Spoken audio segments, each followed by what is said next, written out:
want to thank everyone and thank Kelly and the Georgia Public Policy Foundation for this platform. Telemedicine is something I'm very passionate about. I'm going to try and keep this relatively short. I'm going to cover about 5 basic points. And the most important point is what I'm going to cover at the end, and that's Georgia's opportunity to improve our healthcare system. Let's simplify this a little bit and just say what telemedicine is, and let's demystify this. Telemedicine is simply the provision of healthcare over distance using electronic means. That's it. It's just taking the patient, the doctor, and connecting them. Let's keep it simple. As far as what telemedicine is not meant to be a replacement for traditional healthcare. It's not meant to replace in-person medicine. And most importantly, I don't see telemedicine as something to deliver substandard care to rural areas and to urban deserts. Telemedicine, I'm going to speak to this in just a moment, is concierge VIP medicine, period. In terms of my clinical experience, I do epidural steroid injections for people with herniated discs. My goal was to prevent back surgery. I've probably done 15 or 20,000 of these injections over the course of my clinical career. And in doing so, you have a conversation about risks, benefits, and before you actually go and do the procedure, needless to say, I've consented these patients. And I've had about 15 or 20,000 of these conversations. And after you have about 15 or 20,000 conversations, you get pretty good at figuring out when a person is comfortable with you going ahead and doing that procedure. You get real tuned into every facial expression, every gesture, that point at which that patient puts faith in you that you're going to take excellent care of them. Well, over the last few years, I started doing these visits by telemedicine, and I found out something very interesting. When I would have these conversations prior to telemedicine, it would typically take me 8 minutes, 10 minutes to get that buy-in. What I found out, which was to my surprise, is when I've done these 100 or so telemedicine visits, what traditionally took me 8 minutes, took me 2 to 3 minutes. Now the technology is great. Technology is amazing. I was using FaceTime, encrypted FaceTime. And when I did that, what was it that was creating the opportunity to do what previously took me 8 to 10 minutes in 2 to 3 minutes? Now the first place your mind goes, well, we have this physician shortage. Well, this is an opportunity to make physicians 2 to 3 times more efficient. So the way I see it is what's actually happening that the patient buys into me as a physician to the magnitude of maybe 3 times faster than they would otherwise. And to me, it's very simple. It's the fact that you're demonstrating a level of compassion, that you're actually decentralizing medicine. You're taking that patient right to the doctor. Instead of doing it on my schedule, I'm creating a teachable moment where I can connect with that patient and I can deliver health care and I can have a bond that's that much stronger. Now, when we think of our problems in Georgia, hypertension, obesity, diabetes, and asthma, as Dr. English spoke to, these are conversations. That's all we're doing, is we're taking the patient and the physician and we're having a conversation. If I could establish that patient-doctor bond that much stronger, imagine what we could do if we have these conversations in a place that's on the patient's schedule. You're going to be able to impact positive change on such a magnitude higher that we're no longer talking about telemedicine as a substitute, but we're now offering it as concierge VIP medicine that we're all going to hope for and we're all going to demand. Georgia's healthcare challenges. We have public health issues, we have access to care issues. Dr. Fitzgerald, we've made some amazing strides in treating childhood obesity. We still have a long way to go. We're still in an unhealthy state. We have 57 counties without a physician. We have 69 counties without a primary physician. We have physicians that are leaving our state. And that's the negative. But now let's start to talk about what the positive is here in Georgia. We've built some landmarks. We have the CDC, we have the American Cancer Society, we have some of the best medical schools. We now have an incredible telemedicine support from the state.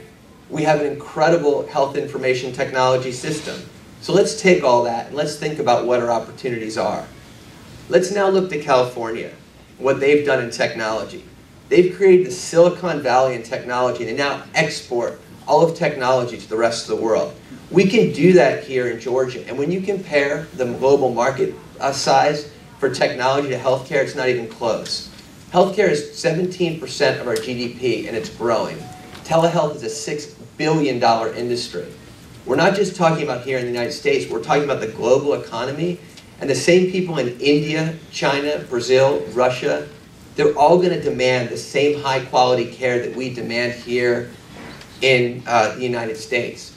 But this is being managed on a state-by-state basis, and herein lies the opportunity. There's many states west of the Mississippi which are now taking the lead in telehealth. There's a number of companies out there, telehealth, Ameridoc, CareSimple, you can name them.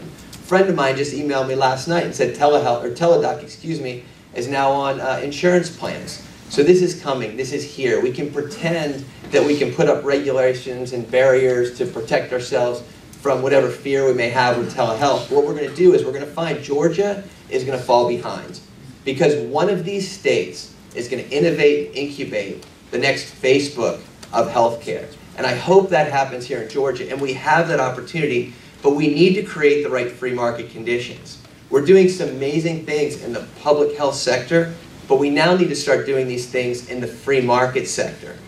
And it's a little scary. You know, as Dr. English alluded to, you know, medicine has its complications. People can die from medications, complications occur. But healthcare is about weighing the risks and the benefits. And to me, I don't hear about a lot of patients dying from telemedicine and telehealth. There's a lot of fear. We don't really know what the future holds. There will be unintended consequences. But when you look at the upside and you look at the possibilities of one of those companies starting here in Georgia and incubating here in Georgia, and you think about what that can do in terms of bringing in high-paying jobs, you think about what that can do in terms of bringing physicians back to our state. You know, you look at these 57 counties, and another question is, well, why don't they have a doctor? Why are all the doctors here in Metro Atlanta?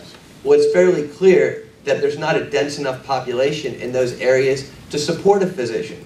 So let's now reverse the paradigm.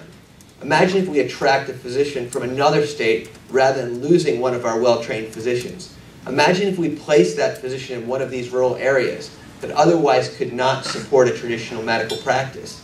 Now imagine if we give that physician access using this same technology to be able to deliver health care not only in Metro Atlanta, but the rest of the United States and possibly the global economy. It's going to happen. I say we should make it happen here in Georgia. It's one of the ways that we can actually begin to fix our healthcare system. So I'd like to now move to the last slide. And these are my kids. They're 3 and 4. And if you look closely, my little guy is holding my iPhone, and my little girl is holding my iPad. I can never get those things back. So they're already consuming technology. They're already loving technology. And they're going to grow up, and they're going to demand books when they want them, music when they want them, and health care when they want health care. I'm from a medical family. My wife is currently at Northside Hospital right now. She's on call delivering babies. It would make us so happy to watch our children grow up to be physicians. Train here in Georgia, stay here in Georgia, take care of Georgia patients, but also take all of that knowledge they learn here and export it to the rest of the world and deliver their expertise globally. And that's really up to technology. That's really up to us. We just really need to create the right conditions and attract that company that's ultimately going to be the lottery ticket in one state. I hope it happens here in Georgia. Thank you.